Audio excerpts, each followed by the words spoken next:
are Locked On Spurs, your daily San Antonio Spurs podcast. Part of the Locked On Podcast Network, your team every day. The Spurs will be selecting at number 9 in the 2022 NBA draft, but who should be on their big board? Welcome back to Locked On Spurs right here on the Locked On NBA Network. I'm your host, Jeff Garcia, Spurs writer for Kens 5 San Antonio, and we thank you for making Locked On Spurs your first listen each and every day. It's free and available wherever you get podcasts. Yeah, it's every day is getting closer and closer to that big day in Brooklyn where the Spurs will be, as of this moment, selecting at number 9. The NBA Combine is going on right now. There's already been reports that certain players have spoken with the Spurs, worked out with the Spurs.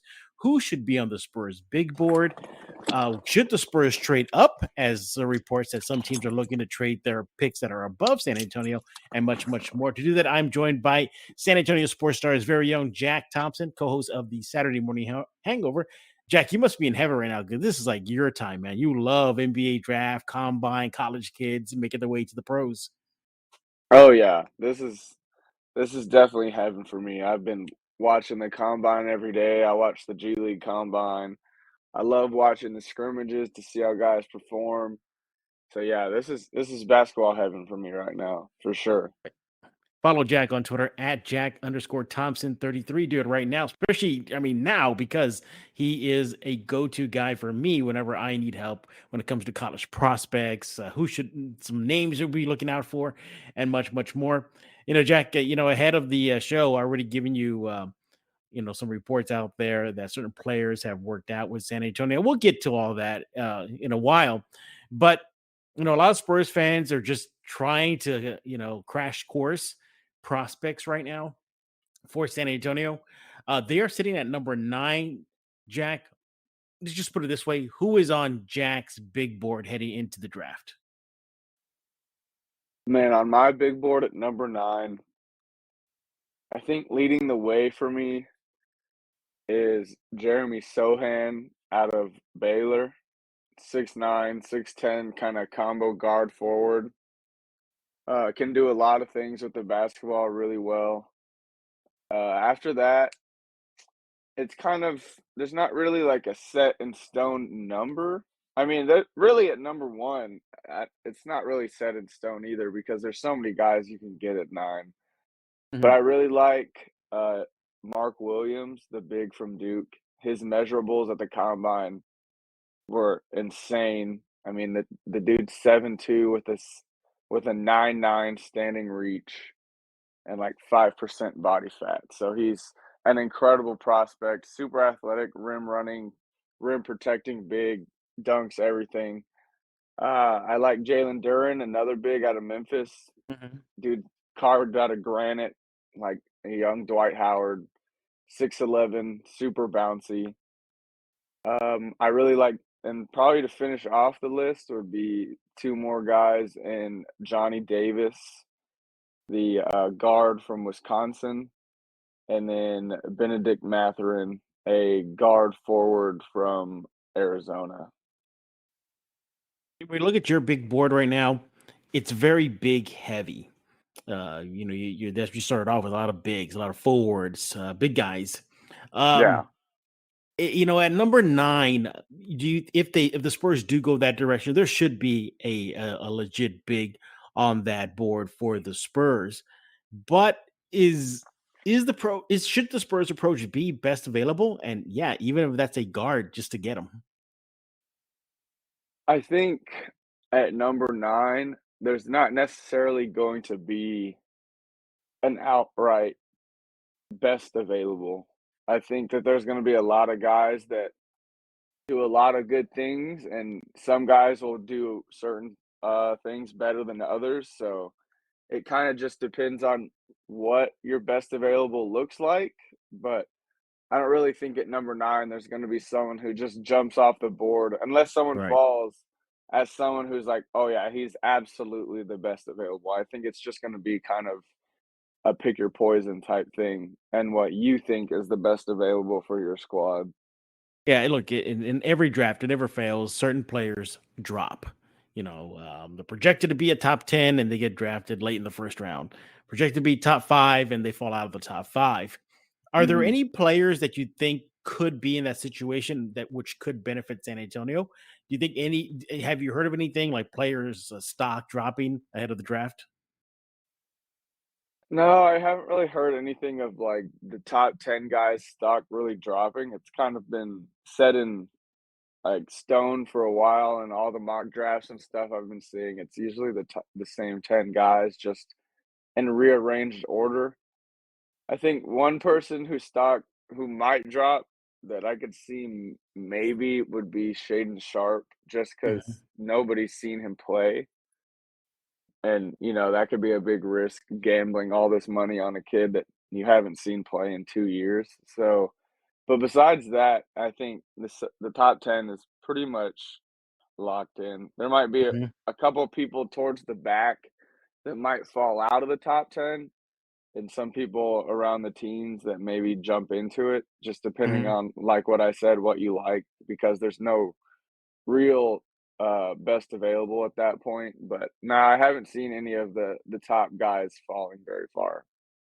I'm gonna go back to your big board, and again, I highlighted how you had a lot of bigs. Start off your list, and I want to couple that with what's going on with San Antonio right now. You have, a situation where their bigs, centers, power forwards, that it needs beefing up. And sure, the San Antonio Spurs have Jakob Pertl, and he's one of the better centers in the league, but it feels like the Spurs still need an upgrade at that position. Now, I bring this up because Jakob Pertl recently spoke with Austrian media saying that he would like to stay in San Antonio, that he likes the chemistry there, he likes his teammates, he's comfortable there. He shouted out the fans, for just being fans of him. But he also said that he's aware that the Spurs tried to trade him, or at least let me refer to it this way: teams were interested in him. I should put it that way ahead of during last season's free agency period. And then I also bring up this too: Jock Landale. He has a non-guaranteed contract heading into next season, and then of course you get Zach Collins, who the jury's still out. Can he sustain that decent play next season? You couple all that together. Do you think that should elevate the Spurs' target for a big guy? Absolutely. I mean, I don't really see Jacques Landale returning to the Spurs. Mhm. Maybe he does, but again, if he does, he's not going to be playing a whole lot. Zach Collins, I mean, like you said, we don't really know how he's going to perform over the extent of a full season with us. Hopefully, it's good. I mean, I like the prospect of having him a lot. I think he can do a lot of good things for us, including space the floor some. But with just Collins and Pirtle, if we even retain Pirtle, that's definitely not enough for a winning team Mhm. in terms of their front court. So Right. we What definitely need to look in that position range in free agency and in the draft. we're looking at obviously this team's need right now, and it's blaring. It's obvious they need a stretch five, stretch big in general, or a legit power forward. Because I think you say that Keldon plays out of position, right? Like he should be at least at the Yes, four spot. Yeah, absolutely. yeah, Yeah, yeah. I he's mean, at the three definitely a spot, yeah, 3. at three. So that's all it feels like that's all the team needs. But do you think maybe the Spurs should address that position in free agency, whether it be a restricted or an outright free agent or a trade? You hear names like Miles Turner, DeAndre Ayton. Do you think the Spurs should go that route because they need that help, like immediate help desperately, or bring in a big out of the draft, which may need some time to season and prolong this rebuild? I mean, for me, I'm doing both. I don't let who I draft really stop who I try to go for in free agency. Say we go draft a big, I'm still trying to go get DeAndre Ayton because it's probably going to take, I mean, a whole lot of money, and eventually you're going to have to lose guys to pay guys. So if we went and got a big and we still got DeAndre Ayton, I think that would be a great thing, just to add more size, more switchability, just more depth to our front court. But I would definitely want to go try and get DeAndre Ayton for sure. I don't know how available Miles Turner is because Mhm. they got rid of Sabonis. They don't really have another big behind Miles Turner. Mhm. But DeAndre Ayton playing 17 minutes in Game 7 and 0 in the fourth seems to be a pretty indicative sign that there is some mutual disagreement there. Mhm. And if I'm DeAndre Ayton, I am pretty pissed off that I only played 17 minutes in game 7. But with Jack Thompson, he is with San Antonio Sports Star, co-host of the Saturday Morning Hangover, and we're talking about the Spurs, the draft. What are some names to be on the lookout for? Who's on everybody's big board, trading up, and much, much more. Now, before we take a quick break, though, but there is a report, also a new one, just right before we hit record, that Mo Bamba may likely be looking for his way out of Orlando. Again, is that a quality big the Spurs should target? Yeah, I mean, certainly Mo Bamba's a good big, super lengthy, can shoot the ball actually at a pretty decent clip, can switch, can protect the rim. And I definitely don't think that the NBA has seen the best of Mo Bamba. So yeah, I would go try and get Mo Bamba for sure. He would be on my list of guys, probably. I mean, certainly behind DeAndre Ayton, and Mm-hmm. I think I would also rather have, Zach LaVine over him, but Mm-hmm. definitely a guy that I would keep on the radar and check on what his price range would be. Yeah. And that's the thing with Aiden, though. I mean, sure, the Spurs have tons of cap space. They can afford a max contract, but I don't know if Aiden is a max guy. I don't know if I'm there yet, Jack. I don't even know if Levine is a max guy either. But I'm but telling the you good right thing, now, both of yeah, those are max guys. really, you really think that Aiden and are max? You think you could, if eight, or let's put Levine comes to San Antonio, in a dream world situation, that's it. The Spurs are over the top. That's all it took. No, we're not over the top, but you're not over the top with one guy. I mean, it takes more than bringing in just one guy, but that Mhm. would be a substantial piece for sure.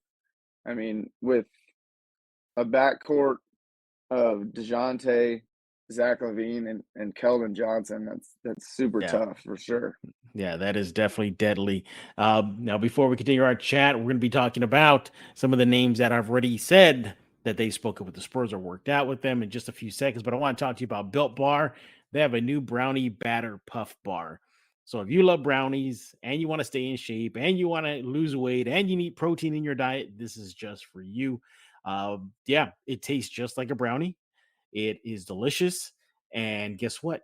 You don't have to suffer the consequences if you eat like a real brownie or some sort of candy bar that has over 200 calories. Built bars are made with deliciousness first, and then they try to make it healthy. So basically, what they are is they're just like puff bars, like marshmallowy puff, but that marshmallow puff is protein infused and it's collagen protein, so it absorbs into your system faster. And you want to get them right now. You want to go to built.com with just 140 calories, 17 grams of protein, and only 7 grams of sugar. The brownie batter puffs are the perfect pick me up for any day.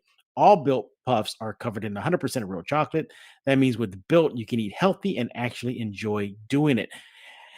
As I mentioned, that collagen protein absorbs into your body more efficiently, provides tons of health benefits, and you will forget that you're eating a protein bar because it tastes like a candy bar. I can tell you this from personal experience. I've gone through boxes of them, and I forget that I'm actually eating something that's good for me. You want to go to built.com right now and go get the brownie batter puffs right now. Go to built.com, use promo code LOCK15 for 15% off your order. That's promo code LOCK15 for 15% off at built.com. So, Jack, got to confess, your co-host James Pledger, he's coming on Monday's Locked On Spurs, and he's totally against the idea of the Spurs going after Ayton. So it's something I want to talk about with him when you do Saturday morning hangover tomorrow morning, and Jack will tell you all about that in just a few minutes. But I've sent you a few names that the Spurs have spoken with, worked out with. Has there been a name on those the ones that I've given you that opened your eyes and made you feel like, you know what, Spurs, if he's on the board, go get him. I mean, you sent me a couple of the top tier guys that I really like. I mean, the Spurs haven't worked out, but they interviewed Jeremy Sohan and Tari Mm-hmm. Eason. Those are two guys that I would like the Spurs to grab. Those are two uh, combo forwards that can guard multiple positions, rebound, bring the ball up, shoot a little bit, pass it really well. Just do a lot of things for the Spurs. So I like both of them. Those are really the only two like first rounders I've seen Mm-hmm. that the Spurs have talked to. Maybe some late first rounders, maybe with our 25th pick. I do like Harrison Ingram a lot, the kid out of Mm-hmm. Stanford. He's a good combo forward, kind of like a more quick and athletic Kyle Anderson. Can do Mm-hmm. a lot with the ball. Really smart. I mean, he went to Stanford, so the kid's got some brains. He can shoot the ball pretty well. He defends at a high level. Just another good addition to the team. Um, but there hasn't been a lot that I've seen in terms of guy. It's been a lot of guys that you would see maybe the Spurs taking in the second round, or maybe even as undrafted free agents to fill out that summer league team or bring into the G League team. So it's kind of hard to tell Mm-hmm. on exactly who they're pinpointing, but I do like a lot that they are looking at Tari Eason and Jeremy Sohan because not only do I think those kids have a lot of upside, but they also fill an immediate need in the roster. So I think the Mm-hmm. Spurs are starting off doing their due diligence pretty well. Throw some names out for you and give me your impressions of them. The Spurs have worked out power forward Darius Days out of LSU via Bleacher Report. Your thoughts on Days? Darius Days is a very high energy forward. He's probably about 6'8", 6'9". High energy, plays good defense, dunks the ball like crazy, can do a lot of things on the court. But he reminds me, who's the G League center that we had, that he reminds me of a lot of DeJounte Kaycock. They're Mm-hmm. essentially the same player. I mean, 6'8", super strong, rebounds at a high level, can guard multiple positions, but just maybe a tad undersized for the NBA because they Mm-hmm. don't shoot the ball that well to run the four spot consistently. So, I mean, I like the high character, high energy guy for sure, Mm-hmm. but I don't think Days is going to be. He might be a day two draftee, definitely Mm-hmm. not a first rounder. Another prospect the Spurs took a look at, or going to take a look at, is Tai Tai Washington. It's been reported via Adam Zagoria that the Spurs are going to have a look at him. They're going to work him out. Your thoughts on Washington? I mean, Tai Tai Washington is a very cerebral, kind of heady point guard out of Kentucky. He runs the team really well, can shoot the ball, can get to the rim, is a pretty decent defender. He's got some length, not super athletic though, so he relies on his IQ and his scoring ability to kind of get him by. But I'm not really sure how good of a pick that is for the Spurs. We already have Trey Jones and Josh Primo in the wings as potential guards that we are developing. So I'm not sure we need to bring in another young guard. Right. And finally, one other name that has already been surfacing, the Spurs have took a look at. That is, or in this case, maybe he would like to be a Spur, I should say, is I can always have a hard time pronouncing his name. Marjan Marjan Beauchamp, Beauchamp. Yeah, yeah, Beauchamp. Ahead of yeah, the draft, he said that he likes the Spurs and, wouldn't mind putting on the silver and black uniform. yeah. I do like Marjan Beauchamp. Um, Super talented kid out of the G League Ignite team. He's a really good defender, versatile defender. He's about 6'7", super long arms, hyper athletic. I want to say he averaged about 17 points for the G League Ignite team, so he can score really well. He needs to work on his perimeter shooting for sure, but, that's something that we specialize down here in San Antonio is getting your three-point shot up and going, so I could definitely see the Spurs taking a flyer on him in 20 or 25. That'd Yeah, be a well, good addition for sure. He's a high energy guy, no doubt about mhm. that.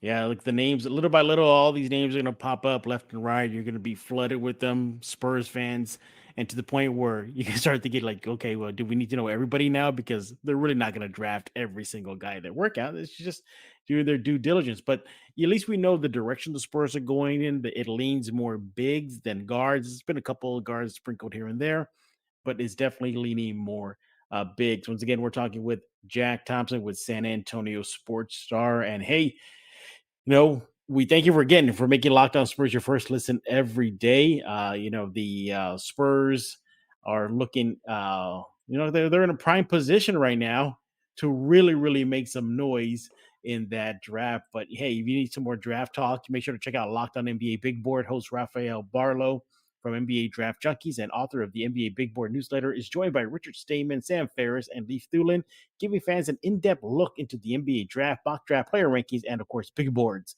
It's free and available wherever you get podcasts. We're not done talking with Jack Thompson. We got a lot more questions when it comes to the Spurs ahead of the NBA draft. Our partners at BetOnline continue to be the number one source for all your betting needs and sports info.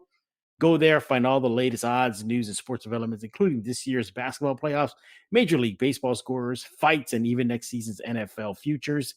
BetOnline is your continued source for all your sporting wagering information, from live betting to playoffs, esports, and more. They even have odds on the chances of Aiton landing with San Antonio. It's already out. You should go check it out at BetOnline. Head to the website today. Use your mobile device and learn more about the trends and action. BetOnline, where the game starts. All right. We're here with Jack Thompson. Let's start wrapping up our chat about the Spurs and the big board that hopefully Spurs are going to make a home run. Now, we cannot let you go, Jack, without talking about this trading up or trading down. The Spurs have 3 first-round picks. There's already reports that teams ahead of them, like Houston, they're supposedly willing to trade their number 3 pick. You have the team with the 8th pick and the 7th picks looking to trade down. How aggressive do you want to see the Spurs be to either move up or trade down? Is it a win-win situation? Obviously, you move up, you get a better player, but there's also a case for trading down to stockpile players. Where do you see this team doing? What would you like to see the Spurs do? I would definitely like to see them try and trade up. I mean, if we can get anywhere into that top 5, that would be huge for us for sure. I really don't see a point in trading down. We already have Hmm. 2 more first round picks, and everybody throughout the whole offseason has been talking about, are we even going to make those 3 picks? So if we got more picks, I mean, I don't know why. That doesn't make sense to me. Hmm. Trading down to bring in more young guys when our team's already filled with young guys. I don't know. I don't really see the point of that, but I guess more swings at the plate, easier to get a home run. But Yeah. I would much rather trade up and try and get into that top 5 rather than trade back. So I would love for the Spurs to be hyper aggressive coming into this draft, trying to trade up. How expensive would it be for the Spurs to trade up? That's kind of hard to say. I don't really know what a price would be like. I would imagine it would cost all maybe either all of our picks and a player, or 2 of our picks and a more high caliber player is what I would imagine, like 9 and 20 and, I don't know, Keldon or Devin or Hmm. something like that. Or maybe all 3 of the picks and maybe like a Trey, or I don't know, a Josh Richardson or a Doug McDermott, something like that. So probably a pretty hefty price, I would imagine, to try and move into that top 5, but you gotta risk it to get the biscuit, and the Spurs gotta start, uh, risking it, trying to get back into the playoffs and become a prominent team again. So it's time to start making some money moves. if the Spurs were to vault and make a deal to get into that top 5 slot, would that player, whoever it may be that type of player to shorten the rebuild, or would